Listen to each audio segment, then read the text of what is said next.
Geo politics లో time కాదు timing ఎందుకింత ముఖ్యమో తెలుసా? ఇండిగో పుతిన్ భారత పర్యటన సమయంలోనే ఫ్లైట్స్ క్యాన్సిలేషన్లు చేసింది. ఇది యాదృచ్ఛికం కాదు, జియో పొలిటికల్ మెసేజ్ అని చాలా మంది అప్పట్లో నమ్మలేదు. ఇప్పుడు అదే విషయాన్ని మెయిన్ స్ట్రీమ్ మీడియా కూడా మాట్లాడడం మొదలుపెట్టింది. ఇండిగో నరేంద్ర మోదీని సూటిగా ఛాలెంజ్ చేసిందా?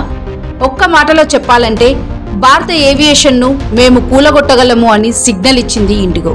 డిసెంబర్ 4-5 తేదీల్లో డొమెస్టిక్ ఫ్లైట్స్ మాత్రమే క్యాన్సిల్ చేసి ఇంటర్నేషనల్ ఫ్లైట్స్ నడపడం తమ విదేశీ భాగస్వాముల పరువు కాపాడాలనే ఉద్దేశంతో భారత ప్రయాణికులను కష్టాలు పెట్టింది.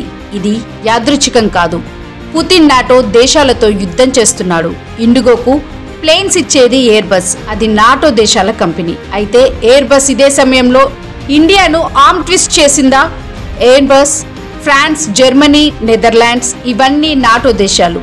యుక్రెయిన్ యుద్ధం ప్రారంభం నుండి ఎయిర్ బస్ రష్యాపై తీవ్రమైన స్టాండ్ తీసుకుంది. రష్యాకు స్పేర్ పార్ట్స్, మెయింటెనెన్స్, సాఫ్ట్వేర్ అన్ని నిలిపివేశాయి.